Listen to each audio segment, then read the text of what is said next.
a promise made solely to Catherine. When the king summoned the Princess of Wales forward and placed Diana's personal royal seal into her hands, the green velvet mantle and the supreme insignia of the Order of the Thistle, the very symbols of sovereignty that once placed her at the pinnacle of Scotland, were poised to be fully transferred to Princess Catherine. 90% of you watching this video haven't subscribed to the channel yet. Take just 3 seconds right now to hit the subscribe button below, and let me know you're ready to hear the truly shocking developments coming up next. The upcoming constitutional appointment of Catherine, Princess of Wales, as an extra lady of the most ancient and most noble order of the Thistle. For the current Queen Consort Camilla, this specific document does not merely represent a routine family honor or a standard gesture of royal merit. It represents an existential threat, an institutional execution of her remaining executive standing, and a public dismantling of her visual monopoly over the crown's most sacred Scottish legacy. For nearly 3 years, her position as the solitary female anchor at the apex of the sovereign hierarchy seemed unchallenged. Reinforced by her own appointment to the Order of the Thistle in June 2023. However, as the calendar rolled into June 2026, the fragile sanctuary she constructed within the palace infrastructure began to disintegrate. The looming investiture of Princess Catherine has forced a stark, terrifying question into the minds of Camilla's closest advisors, a question that now dictates every backdoor memo and defensive briefing echoing through Buckingham Palace. Why is it that Queen Camilla can never, under any circumstances, tolerate Catherine receiving the title of Extra Lady of the most ancient and most noble Order of the Thistle? What is it about this specific Scottish honor that transforms a routine family elevation into a bitter, high-stakes battle for survival between the reigning consort and the future queen? To answer this question, forensic constitutional analysts must look past the superficial glamour of royal pageantry and examine the brutal, unforgiving mechanics of institutional scarcity that govern the British peerage. The Order of the Thistle is not a mere decorative trinket distributed at the casual whim of a monarch. It is the highest, most historically revered order of chivalry in Scotland, occupying a position of supreme constitutional weight that is second only to the Order of the Garter in England.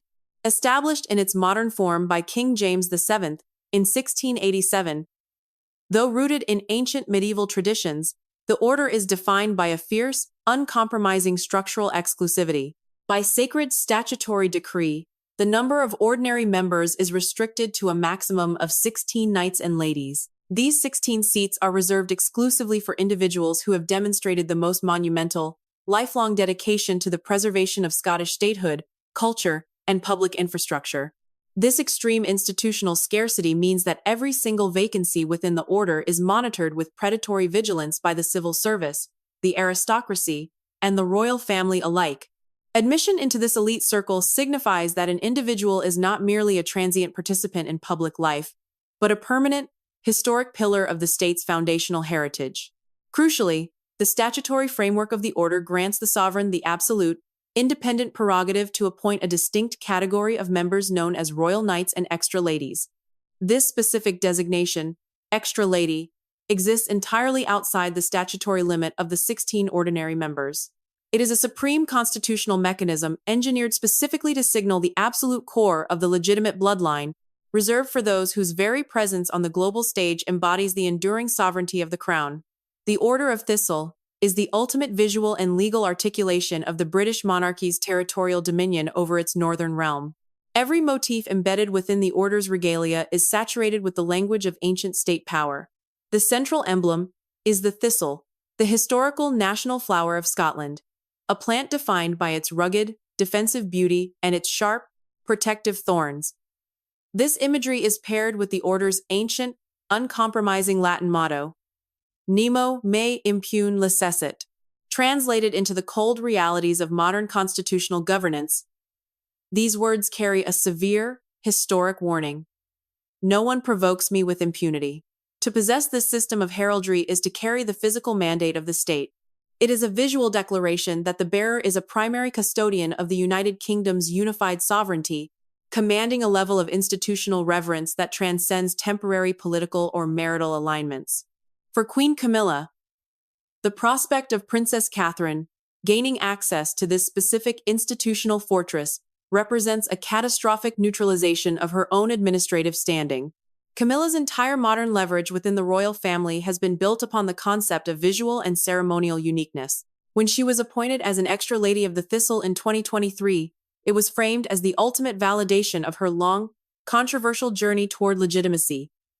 It was her exclusive armor, a distinct symbolic territory that belonged to her alone within the current reign. But the transition into 2026 has brought a severe internal correction. The realization that King Charles III is now moving forward with the legal procedures to grant Catherine the exact same extraordinary status has exposed the fundamental vulnerability of Camilla's position. It has triggered a profound psychological and strategic crisis within her camp, exposing the deep-seated institutional anxieties of a queen consort who realizes that the sands of her influence are rapidly running out. The core of Camilla's hair-poi, her defensive, protective narrow-mindedness regarding this appointment, stems from a calculated understanding of what she stands to lose the exact moment Catherine is invested with the Order's sacred green velvet. It is the sudden, irreversible shattering of her symbolic monopoly, an administrative confirmation that her decades-long struggle to secure an independent, unassailable fortress at the top of the Windsor hierarchy is facing a permanent, devastating checkmate from the legitimate bloodline. The underlying administrative conflict that erupted into the open during the first half of 2026 was not a sudden burst of familial discord, but rather the inevitable collision of two entirely different philosophies of royal power. According to highly sensitive leaks originating from senior civil servants within the Cabinet Office, the operational file concerning the appointment of Catherine, Princess of Wales, to the Order of the Thistle was pushed forward by King Charles III following an intense period of internal reflection. The king had spent the preceding 12 months observing the structural stability of his government during a period where his own public schedule was severely restricted due to intensive medical treatments. Throughout this unprecedented administrative vacuum, it was Catherine who emerged as the primary psychological anchor for the British populace. Her flawless execution of state duties, performed under the immense weight of personal health challenges and unrelenting international media scrutiny, provided the ultimate proof of her absolute alignment with the foundational mechanisms of the state. In May 2026, King Charles III formalized his profound respect for the Princess of Wales by distributing a highly strategic internal memorandum to the members of the Privy Council and the senior staff of the Royal Collection Trust. In this historic document, the sovereign utilized language that senior constitutional experts described as a definitive declaration of future succession security. The king explicitly praised Catherine as the perfect blueprint for the future of the monarchy, framing her current public profile as the essential anchor maintaining the public trust in the integrity of the crown.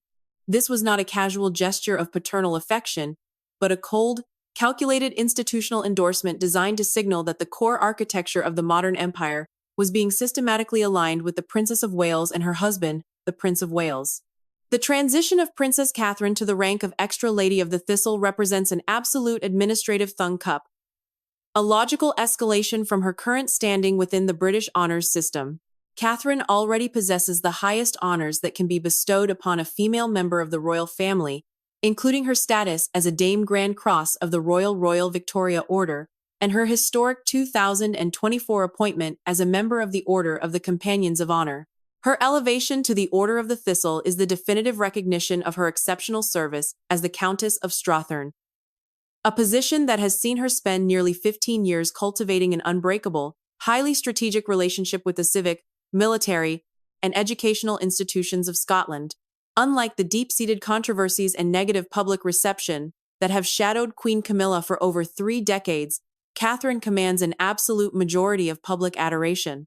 Her public record is entirely clean, devoid of the backdoor administrative maneuvers and desperate asset extractions that have recently come to define the office of the Queen Consort, such as the fraudulent 99-year lease scandal involving Tom Parker Bowles in April 2026. By utilizing the supreme prestige of the Order of the Thistle, King Charles III is formally confirming that Catherine is the sole legitimate face of the future monarchy, preparing her to occupy the sovereign axis, alongside Prince William when the crown inevitably transitions to the next generation. The proposed elevation of the Princess of Wales to the supreme rank of Extra Lady of the Order of the Thistle has ignited a fierce, defensive counter-campaign within the private apartments of Queen Camilla. This intense administrative resistance is driven by a cold, calculated strategy to protect the fragile remnants of Camilla's sovereign influence, following her devastating institutional defeat in late May 2026, when Prince William issued the sovereign decree of Duke exclusivity and permanently severed her family's unauthorized access to the lucrative portfolios of the Duchy of Cornwall.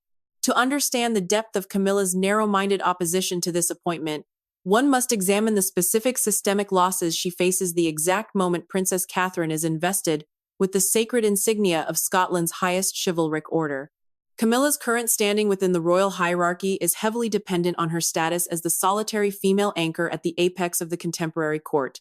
She was appointed as an Extra Lady of the Order of the Thistle in June 2023, with her formal installation taking place in July 2024 at the Thistle Chapel within St. Giles Cathedral in Edinburgh. For the past 2 years, this specific Scottish honor has served as her ultimate symbolic armor, a distinct territorial domain that belonged exclusively to her within the current reign, separating her rank from the junior members of the family. The realization that King Charles III is now moving forward with the legal procedures to grant Catherine the exact same extraordinary status has shattered this ceremonial monopoly. If Catherine receives the Thistle in mid-2026, it means the future queen will possess an absolute equality of symbolic stature with her stepmother within the Northern Realm. The unique authority that Camilla worked for decades to secure as the supreme matriarch of the current trio d'ar will instantly dissolve, exposed as a temporary arrangement rather than a permanent fixture of state power. Furthermore, this appointment triggers a profound strategic crisis for Camilla due to an internal institutional anxiety known within the palace as the Dowager Queen panic. Under the unyielding framework of British constitutional law, a queen consort's official status, funding, and administrative leverage are tied directly to the survival of the reigning monarch. The exact moment King Charles III concludes his reign, Camilla will instantly transition to the role of Dowager Queen. This position carries zero sovereign authority, no automatic seat on the Privy Council, and absolutely no independent access to the massive sovereign cash flows generated by the Duchy of Lancaster or the sovereign grant, having already lost the ability to extract permanent hard assets for her non-royal bloodline. Camilla understands that her high-ranking chivalric appointments are the final remaining weapons of political leverage in her arsenal. If Catherine is invested into the Order of the Thistle, Camilla's remaining influence in Scotland, a territory she has systematically used as a personal sanctuary to cultivate aristocratic alliances and secure public favor, will completely evaporate. Camilla is intensely aware of the brutal realities of royal optics, and she cannot tolerate the prospect of a younger, flawless, and immensely popular future queen, sharing the unique visual grandeur of the Order's supreme ceremonial regalia. To allow Catherine to step into the sovereign axis of the Thistle is to admit that the current consort's symbolic relevance has reached its expiration date. Camilla views this appointment not as a routine family decoration, but as a definitive administrative execution of her standing, a formal confirmation issued by the Crown that her position is merely a transient interlude before the permanent, generational rise of the legitimate bloodline under the future trio d'ar of King William V and Queen Catherine. The strategic nomination of the Princess of Wales to the Order of the Thistle has catalyzed the formation of an unyielding institutional alliance among the senior members of the royal family who carry the legitimate bloodline. This powerful alignment has effectively created an airtight operational front against the office of the Queen Consort, leaving Camilla completely isolated within the decision-making chambers of the court. Rather than viewed as a standard familial debate, the inner circle of the dynasty has treated this appointment as a vital constitutional measure required to safeguard the long-term integrity of the throne.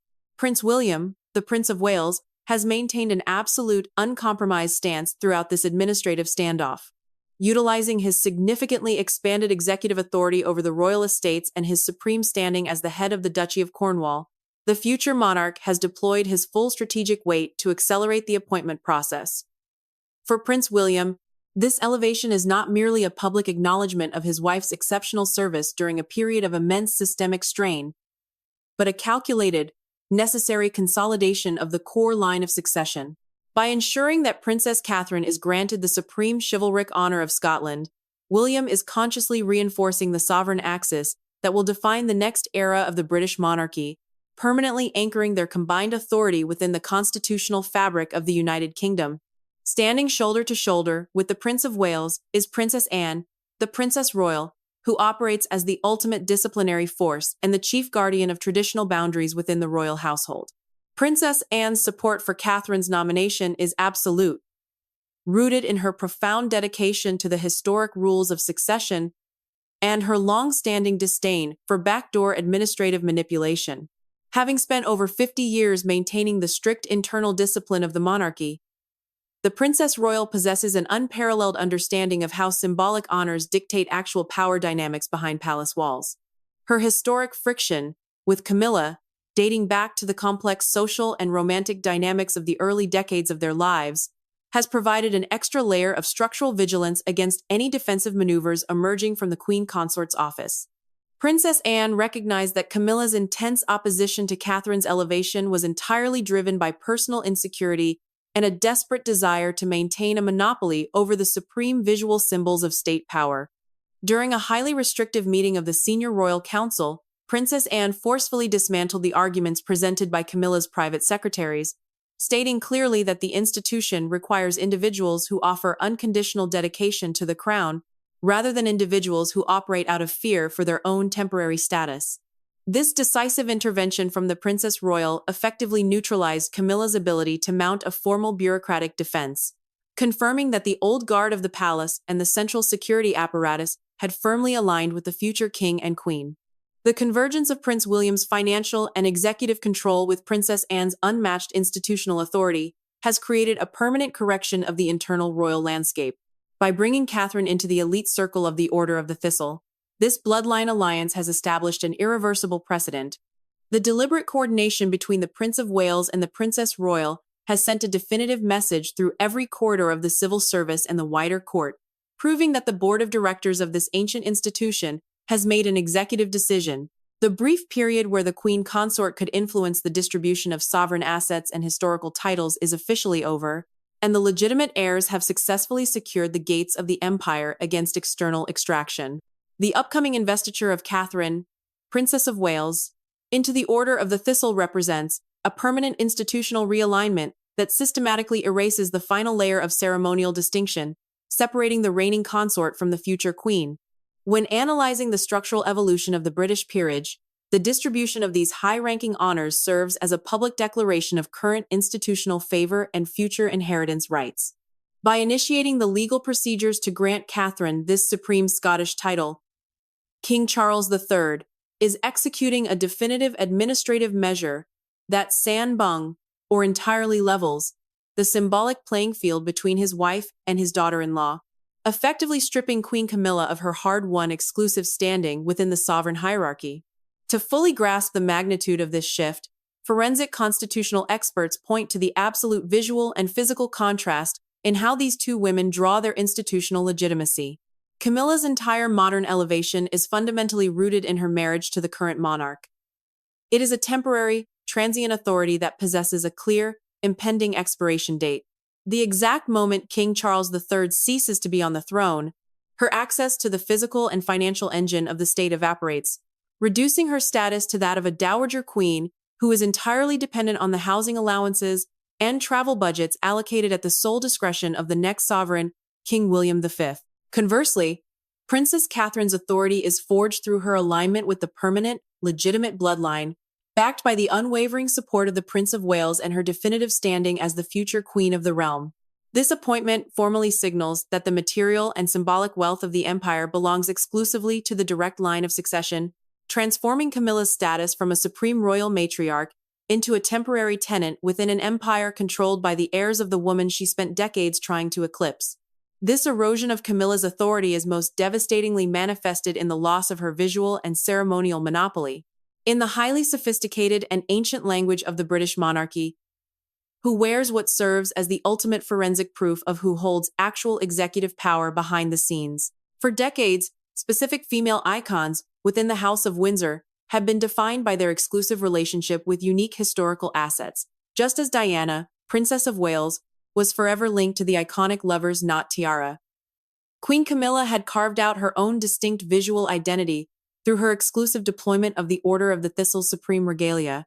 Apart from her standard ceremonial garments, the dark green velvet robe and the historical insignia of the Thistle were the only grand symbolic assets that belonged entirely to her within the current reign, separating her rank from the junior members of the court.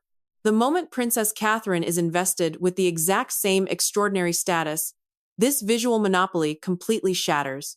Catherine will have the full legal and heraldic right to cloak herself in the identical historic vestments during major state processional events, effectively shifting the global media focus and the attention of international diplomats entirely toward her own sovereign axis. Camilla is acutely aware that she cannot compete with the flawless public profile and immense popularity of a younger, highly revered future queen. By allowing Catherine to share this unique visual territory, the advisory boards managing the royal collections and the central court auditors are delivering an unmistakable message that reverberates through every corridor of Buckingham Palace. The brief era where the queen consort could use these physical symbols of state power to elevate her personal standing is officially dead. This strategic elevation of Catherine acts as a final administrative sentence, confirming the irreversible decline of Camilla's shadow administration and establishing a clear, unyielding precedent for the future governance of the dynasty. The final administrative confirmation of this historic shift will reach its grand climax when the official investiture ceremony takes place at the historic Thistle Chapel within St. Giles Cathedral in Edinburgh, Scotland. To the international press corps and the global public, the event will be presented with the traditional, breathtaking splendor that defines the ancient visual language of the British monarchy. However, for senior constitutional analysts and forensic behavioral experts monitoring the state feeds, Catherine's formal installation will stand as the ultimate legal and psychological victory of the legitimate bloodline, providing undeniable physical proof that the temporary shadow administration of Queen Camilla has been completely dismantled. When Princess Catherine steps into the sacred chambers of the chapel, the world will witness her dressed in the most majestic and historically significant vestments of the entire British honor system. She will be cloaked in the spectacular, heavy robe of dark green velvet, a deep and powerful hue that serves as a permanent symbol of the rugged hills, ancient forests, and enduring spirit of Scotland. This supreme garment, meticulously crafted by the crown's master tailors from the finest silk velvet and lined with brilliant white silk taffeta, is designed to sweep majestically across the stone floor, projecting an image of absolute territorial dominion. Atop her head, she will wear the traditional black velvet bonnet, a structured, historical piece of headwear adorned with a brilliant, pure white ostrich feather plume that sways elegantly with her every movement, symbolizing the supreme grace, purity of service, and elevated sovereign rank of the future queen. The absolute focal point of this ceremonial armor will be the magnificent star of the Order of the Thistle, pinned with precise protocol onto the left breast of her velvet robe. This priceless masterpiece of historical silversmithing is formed by a brilliant 8-pointed star of radiant silver chips, representing the eternal rays of state authority. At the very heart of the star sits an intricately detailed depiction of the thistle flower, fashioned from pure gold and vibrant colored enamels, which is surrounded by a deep blue band bearing the ancient, uncompromising motto stitched in bold gold lettering, Nemo me impune lacessit. As Princess Catherine stands before the high altar, enveloped in this magnificent visual grandeur, the presence of these sacred symbols on her person will deliver a profound message to the assembled diplomats, politicians, and civil servants. It will declare that the highest authorities of the realm have officially designated her as the primary visual custodian of the kingdom's unified legacy. The profound strategic brilliance of this entire operation lies in its total compliance with ancient constitutional statutes and modern corporate transparency. By utilizing the strict, unyielding framework of the sovereign prerogative to award the extra lady status, King Charles III, Prince William, and Princess Anne have engineered an administrative masterpiece that leaves Queen Camilla entirely powerless to launch a public defense or claim political victimization. To complain openly about Catherine's elevation would force the office of the Queen Consort to admit its own systemic failure, highlighting the fact that her private secretaries were caught attempting to bypass the standard auditing committees of the Duchy of Cornwall just weeks prior. The defensive wall constructed by the legitimate heirs has held completely firm, ensuring that the material and symbolic wealth of the crown remains an indivisible trust designed solely to support the active bloodline. As the ceremony concludes and the majestic procession moves out into the streets of Edinburgh, the permanent correction of the royal landscape will be finalized. Sitting in the rear of her official luxury vehicle, watching the international cameras focus entirely on the radiant, flawless presence of the Princess of Wales, Queen Camilla will face the absolute, chilling reality of her calculated journey to the throne. She will remain trapped in a position of public prominence but absolute private powerlessness, forced to perform her ceremonial duties while her office operates under a strict monitoring regime enforced by the Cabinet Office.